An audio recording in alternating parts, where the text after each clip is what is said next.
Let every round find its mark against the enemies of righteousness and our great nation. Give them wisdom in every decision, endurance for the trial ahead, unbreakable unity, and overwhelming violence of action against those who deserve no mercy. Secretary of Defense Pete Hegseth says God has chosen a side in President Trump's war with Iran, and it's America's side. Hegseth, who's begun monthly Christian prayer services inside the Pentagon, is blending Old Testament wrath with Christian nationalist holy war rhetoric and overriding hundreds of chaplain codes designed to respect and serve other religions. Military leaders, legal experts, and veterans across the country tell the Washington Post what Hegseth is doing is dangerous. Joining us, retired U.S. Major General and former Deputy Commanding General of the U.S. Third Army in Kuwait, Randy Manner. He's also facilitated the withdrawal of U.S. forces from Iraq in 2010 and president of Elevation Global Strategies, and former vice president of the Pentagon Press Association. Kevin Barron joins us as well. All right, General, talk to me about these Christian prayer services and this sort of rhetoric. Is it new? It absolutely is new. In my entire 36 years of my military service, it divides our military. It does not unite us. Not only is it illegal under the Constitution, separation of church and state, it's forcing religion on those who perhaps do not believe in the same way. Our chaplains are there to provide religious, to meet the spiritual needs of the military members and their families, provide counseling and hope, and to be the eyes and ears for the commander, and to be looking at the morale and the welfare of the units. Right now, those Christian nationalist ideas, especially Christian, are being prominent, and they are not treating others with dignity and respect. Last time I checked, that is a Christian ideal. Kevin, in your experience covering the Pentagon, how often does religion get blended into the mission? Oh, well, quite often. But let's distinguish the difference here. There's nothing wrong with praying for troops downrange. There's nothing abnormal for hearing an invocation for the gathering of troops. Even words that might end with "in Jesus' name," if that's the denomination of the chaplain or pastor giving the denomination. What's different is those little phrases in Hegseth's recent speeches, things like using overwhelming force and rounds finding their mark. This is like a whole different level of blending, not just blending religion with the mission and public service, but invoking a specific religion for the use of violence. It's more than unusual. It's strange. It's odd. It also, though, goes to, I think, the cultural shift that Hegseth is trying to achieve at the Pentagon, and making no bones about it. I say all the time, this administration wants to break the rules. They got elected promising to break the rules. This is just another one of them.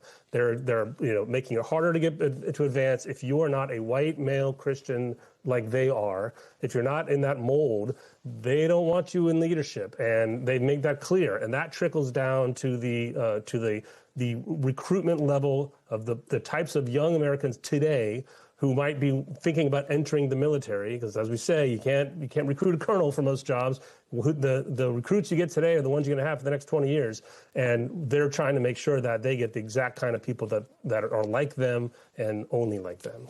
Are we venturing into major "my God is better than your God" territory? I mean, we criticize, rightly so, I think, anybody who's killing people in the name of God. My God says I need to kill you. My God says you're X or Y and you deserve to die. To turn it back around in this way at the Pentagon, when we are established as a secular nation, a separation between church and state, are you worried we're venturing into "my God is better than your God" territory, and that's hard to justify? With the Secretary of Defense, we're already there. He's already saying that his God is better than anybody else's God. Yeah. Can you imagine the uproar if instead of Christian nationalist sermons in the Pentagon chapel, they were doing Muslim services? I mean, just think about the fact this is absolutely one-sided. And I say again, the reason why the chaplains are there to meet the religious needs of their troops is because they're so diverse, of which many don't even have a religion, but they're there to provide spiritual assistance when there are times of stress, either in combat or in peacetime. And this is a threat, absolutely, to the unity of our military being able to trust each other and to believe that the senior leadership of the Pentagon, starting at the top, has their back, which right now they're demonstrating they don't. Let me play a little bit more of Pete Hegseth. Here he is on February 19th in Nashville, Tennessee. Gone is godless and divisive DEI. Gone is gender-bending equity and quotas. Gone is climate change worship to a false god. We are one military, one fighting force, one nation under God.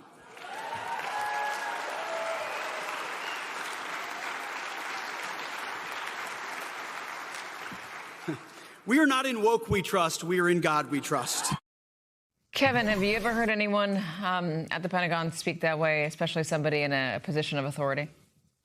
No, I mean, clearly not. But, you said before, in my years of covering the Pentagon, look, the Pentagon is reflective of society, and the country, especially at the government level, has always kind of played this dance. I mean, one of my earliest reporting assignments 20 years ago was on the Bush administration's faith-based initiative. Remember that?